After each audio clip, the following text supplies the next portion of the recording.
Beaucoup croient qu'il faut des réponses parfaites en entretien.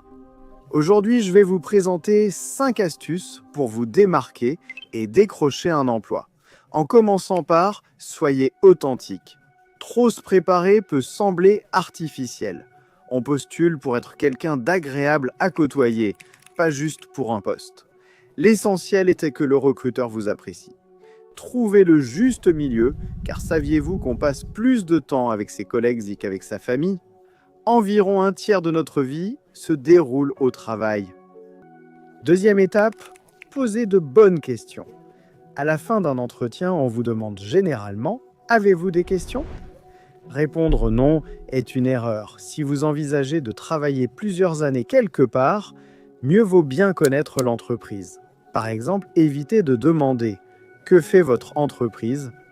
Cette question est surprenante, surtout pour un poste précis. Préférez des questions comme « Qu'aimez-vous le plus et le moins dans votre travail ?» Cela favorise des réponses sincères sur ce qui compte vraiment pour eux. Ou encore, à quoi ressemble la réussite dans ce poste pendant les 6 premiers mois? Cela permet de savoir si vous pouvez bien faire ce travail et quand constater que tout se passe bien. Mon premier emploi était de faire ce que personne ne voulait, mais cela m'a valu la confiance au bureau et avec le temps, on m'a confié des tâches plus importantes. Une autre question consiste à demander quel est le plus grand défi pour l'entreprise en ce moment. Cela vous aide à cibler vos efforts sur ce qui apporte le plus de valeur à l'entreprise. Plus vous obtenez de résultats, plus vous montez dans les rangs et gagnez de l'argent pour vos efforts. La troisième étape consiste à être utile. Je sais que ça peut sembler étrange de s'attendre à ce que quelqu'un aide avant même d'avoir commencé un travail, mais un recruteur veut savoir que vous pouvez lui faciliter la vie, pas la compliquer.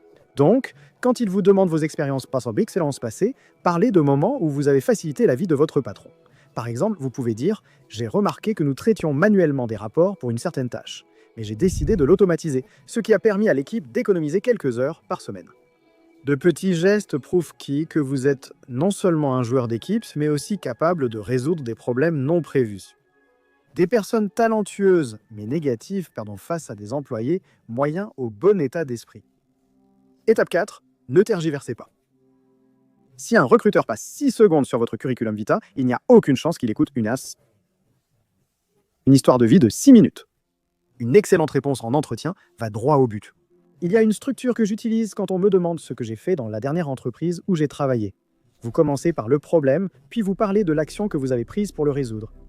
Enfin, quel résultat avez-vous apporté à l'entreprise en agissant? Voici un exemple. J'ai élaboré toute la stratégie de mise sur le marché pour un produit SaaS, en vendant 1 à 20 clients d'entreprise, générant 5 millions pour l'entreprise. Donc vous avez parlé du problème, aider une entreprise à lancer un nouveau produit. Vous avez expliqué ce que vous avez fait en gérant les ventes et ce qui a été accompli dans le processus, comment vous avez permis à l'entreprise de gagner 5 millions de dollars. Si vous parlez d'un problème que vous avez résolu, expliquez-le en une phrase, pas en faisant un discours technology, entertainment, design. Vous devez leur montrer qui vous êtes sans le dire. Étape 5, étudiez toujours l'entreprise à l'avance. Je sais que j'ai dit de ne pas trop préparer, mais il faut quand même se préparer un minimum car l'intervieweur s'attend à ce que vous sachiez au moins ce que fait leur entreprise. Une fois, j'ai passé un entretien avec quelqu'un pour un poste et je lui ai demandé « Qu'est-ce qui, dans la description du poste, vous a donné envie de postuler ?» La personne a répondu « Pour être honnête, je ne l'ai pas vraiment lu. » Alerte rouge immédiate. Aussitôt Bogevo a été refroidi et en quelques minutes, ses chances d'obtenir le poste ont disparu. Les employeurs, comme la plupart d'entre nous, ont un grand ego et ça fait mal quand quelqu'un vous traite comme ça. On souhaiterait qu'ils fassent plus d'efforts pour se rappeler le poste. Toujours faire ceci avant un entretien. Premièrement, recherchez l'entreprise sur Google et trouvez toutes les informations possibles, des articles de presse aux vidéos YouTube. Deuxièmement, lisez ce que disent leurs clients, aussi bien les avis positifs que négatifs. C'est important car les entreprises veulent savoir comment s'améliorer. Et si vous avez fait vos recherches, elles apprécieront un retour de qualité. Ils verront que vous avez vraiment fait des efforts pour l'entretien. Troisièmement, soyez prêts à répondre aux questions dans leur contexte. Vous voulez savoir comment ils gagnent de l'argent, à qui ils vendent et ce qu'ils pourraient améliorer. Croyez-moi, il ne faut pas plus de 30 minutes pour comprendre cela, mais ça change complètement l'ambiance de l'entretien. Passons maintenant en revue 3 questions d'entretien populaires que vous pourriez recevoir. Premièrement, où vous voyez-vous dans 5 ans?